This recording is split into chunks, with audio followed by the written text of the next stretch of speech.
Hey, welcome back. Thanks for watching. I've been a .45 caliber fanboy for quite some time. To make it worse, I've been a 1911 fanboy for quite some time.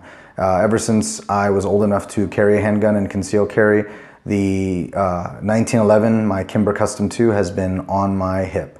And I love that gun dearly, I still do, and I still carry it quite often. But I started coming to terms with the fact that I wanted to carry something lighter. I wanted to carry something smaller. Full 5-inch barreled 1911 is a pretty large handgun. It may be thinner, but it's just the grip sticks out. It's a heavy gun for the 9 rounds that I can put in it. I wanted to have the option of carrying something more concealable that had more firepower. So when teaching my classes, when both Matt and I were teaching classes, we both noticed a common trend, specifically with weapons familiarization classes. The weapon that people typically wanted to buy after trying out the different handguns and trying out the different calibers was one particular pistol, and that is the Glock 19. It's probably the most purchased handgun in America from gun stores, and there's really no reason why not to. Like it's not a surprising fact to know that that's a very popular handgun. It's a very good size for concealability. It still is big enough to serve as a duty pistol, a go-to-war type duty pistol.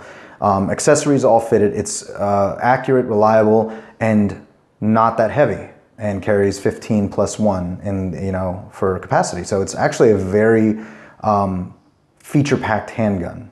So Glock did a very good job with focusing on this size. And so knowing this and having shot multiple Glocks, pretty regularly when teaching, I decided to go out and buy one of my own. That being said, I was going to then have to go buy a plethora of accessories to go with it so I could carry the gun, mainly new sights and of course a new holster.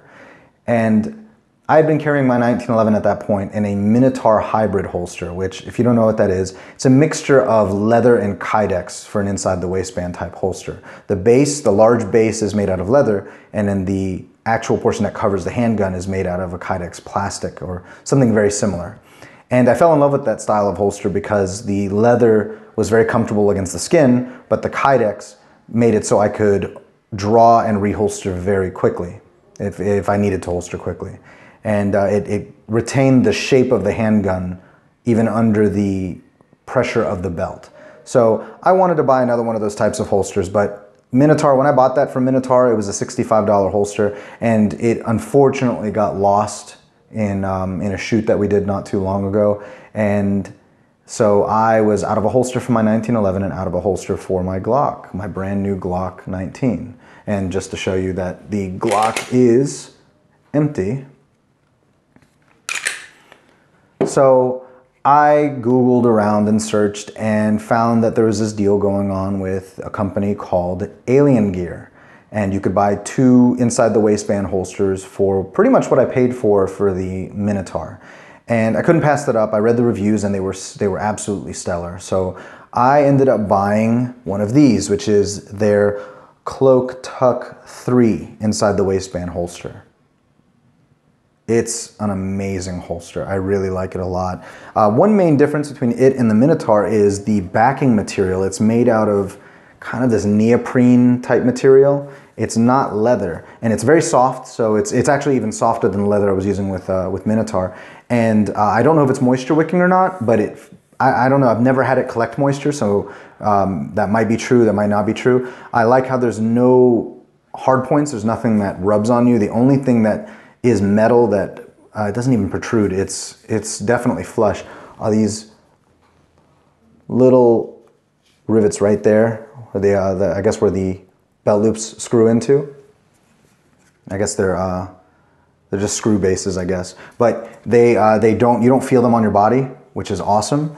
The front is made out of, it's layered, and this is like a thick rubber material, which is really nice, and that just makes the weapon, I guess, stick into the holster a little better. And Alien Gear is saying that there is a metal, like a steel core, and I assume maybe it's going up right here, and that's some sort of spring tension that makes it so the weapon stays retained, as well as, I guess, the overall flexibility of the holster. I'm not sure if the Kydex is what's retaining it or if it's that spring. I know it's in there and it's there for rigidity, and it's there for, I'm sure if it's, actually, yeah, it might be for the flex. The belt loops themselves can be adjusted, which is really cool. It can go up and down on these holes right here.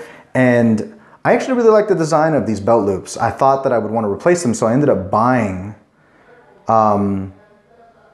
leather ones, and they were not good. That's one criticism I had with my order with Alien Gear, is the leather belt loops that they included. The buttons didn't match up, so I couldn't even close them.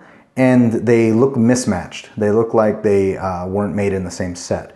So I didn't like that. I went back to these clips and I noticed just that these were better. I could get them on and off my belt in no time at all. And once this was on my belt, with the gun in the holster, it just melted away. And I carried 5 o'clock. And the gun just disappeared. You can't even tell that I'm wearing it. I'm not too super concerned about printing, but even still, I don't want a humongous grip just poking out of my shirt, which has been very common in the past. So another reason why I like the Glock 19, and the natural cant of the holster and everything works very well. It's very easy to reholster and holster. I'll provide some videos of me or someone else doing, one of our instructors doing drawing drills and reholstering drills with the Cloak Tuck 3. But overall, just a very good holster. I've had it for a few months now, and I don't really have any complaints with it. It's a great holster. It's, like I said, kept the gun very close to the body. It distributes the weight just like my Minotaur did. It distributes the weight widely instead of just focusing on the holster itself. And I do like that design. The gun never touches my skin, so there's no cold, surprise, I guess, because of the shroud here. And the green spacers that are included are very, not trademark, but everybody knows that that's an Alien Gear thing, just from the other holsters I've seen. I haven't had any problems with the screws backing out, which I had some with, I had those same problems with a lot of other holsters because I didn't Loctite them, but these have been retained very well, so I'm very happy that I haven't had one of these belt loops come loose or one of the retaining screws here come out.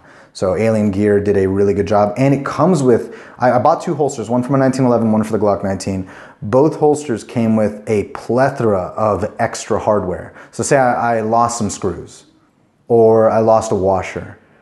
There's gonna be an entire bag with new hardware, so you can replace it without having to wait for it to be ordered. So really thoughtful of them. Overall though, the holster is fantastic. I couldn't be happier. If you have any questions, please post them down below. If you have any comments, your own experiences with this particular holster, or even the Glock 19, please share them, and I'd love to discuss them further. But thanks for watching, thanks for subscribing.